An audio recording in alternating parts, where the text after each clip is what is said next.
The bank clerk looked at me and asked one last time, "Ma'am, are you absolutely sure you want to remove your daughter from the account?" My hands were shaking slightly as I signed the final document, because in less than an hour, my daughter and her husband would arrive at my house expecting to withdraw money.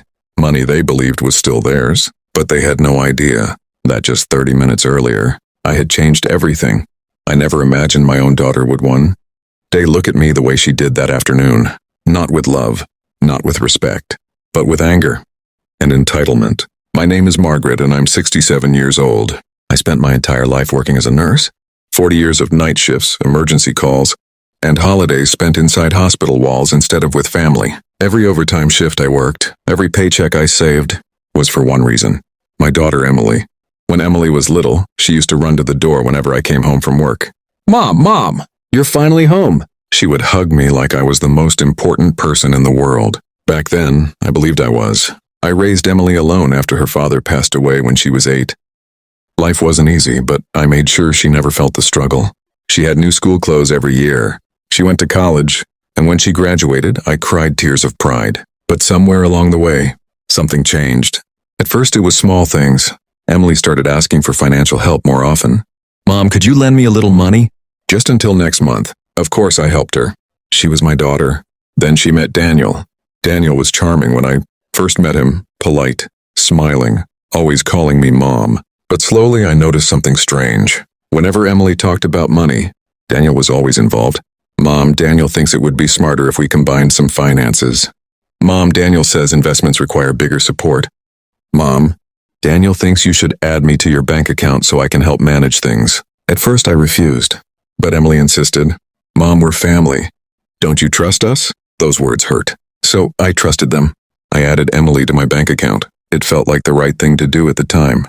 But over the next year, I started noticing withdrawals I didn't remember making. Small at first, then larger. When I asked Emily about it, she brushed it off. "Oh, Daniel needed to cover a bill. We'll replace it." But the money never returned. Last week, everything finally became clear. I had gone to the bank to withdraw cash when the clerk looked confused. "Ma'am, are you aware that over $12,000 was withdrawn this month?" My heart dropped. 12,000? She turned the screen toward me. And there it was. Withdrawal after withdrawal. My hands started trembling, because I knew exactly who had access to that account. Emily and Daniel. That night I called my daughter. "Emily, did you withdraw money from my account?" There was silence for a moment. Then she sighed. "Mom, Daniel needed it for business." Without asking me? "Mom, it's not a big deal." Not a big deal. 40 years of savings. And she called it not a big deal. Something inside me broke that night.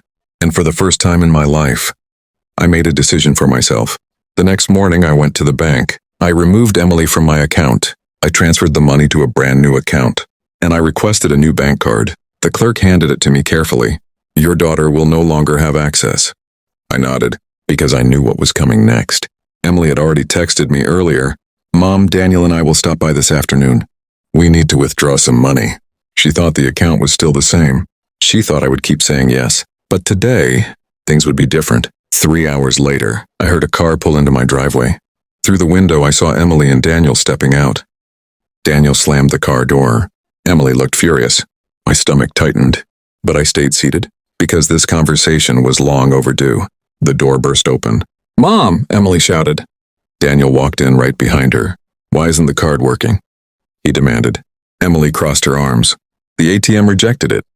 I slowly looked up at them, and for the first time in my life, I said something my daughter had never heard before. "I changed the account." Silence filled the room. Daniel's face turned red. Emily stared at me like she didn't recognize me. "You, what?" And that was only the beginning. Emily's voice rose immediately. "You changed the account without telling us?" I looked at her calmly. "Yes." Daniel scoffed. "You can't just do that. We had plans for that money." That sentence hit me harder than anything else. Plans, not my money, not Mom's savings, just their plans. I slowly stood up from the chair. My money, my account, my decision. Emily shook her head. "Mom, don't be dramatic." Dramatic. I walked toward the kitchen table and placed a printed bank statement in front of them. "Then explain this." Emily glanced at the paper. Daniel grabbed it first. His expression changed instantly. "Where did you get this?" "The bank." Every withdrawal was highlighted. Every dollar missing. Emily looked uncomfortable. Mom, Daniel needed it for his startup. I crossed my arms. Did he also need the $3,200 from last Tuesday? Daniel stayed silent. And the $4,500 from the week before? Emily looked at him. Daniel? He rolled his eyes. Oh, please. It's not like she needs the money. Those words echoed in the room. For a moment, I couldn't speak. Not because I was angry, but because I was finally seeing the truth. Daniel never respected me. He only respected my bank account. Emily's voice softened slightly. Mom, we'll pay it back. I shook my head slowly. No, you won't. Daniel slammed the statement on the table. This is ridiculous. We're family. Yes, I replied quietly. And family doesn't steal. Emily's face turned pale. We didn't steal. You withdrew money without asking. Because we needed it. I looked straight at her, and I needed security for my retirement. Daniel stepped closer to me. You're being selfish. Selfish. 40 years of sacrifices, and now selfish. I walked toward the front door and opened it. You both need to leave. Emily stared at me in shock. Mom, you're kicking us out? Yes. Daniel muttered something under his breath. But before leaving, he turned around and said something that would change everything. You'll regret this. For 2 weeks, I heard nothing. No calls, no messages, silence, and strangely, peace. For the first time in years, I felt in control of my own life. Then one evening, the phone rang. It was Emily. Her voice sounded different. Quiet. Mom, can we talk? We met at a small cafe the next day. Emily looked exhausted. Her eyes were red. Daniel left, she whispered. I wasn't surprised. What happened? She looked down. The money is gone. My heart sank. All of it? She nodded slowly. His business never existed. Emily began crying softly. I'm sorry, Mom. For a moment, I saw the little girl she used to be. Not the angry woman from that afternoon, just my daughter. I should have listened to you, she said. I reached across the table and held her hand. I forgive you. But then I added something important. Forgiveness doesn't mean the account goes back to the way it was. Emily nodded. I understand. That was the moment I knew something had finally changed, because for the first time in years, my daughter wasn't asking for money.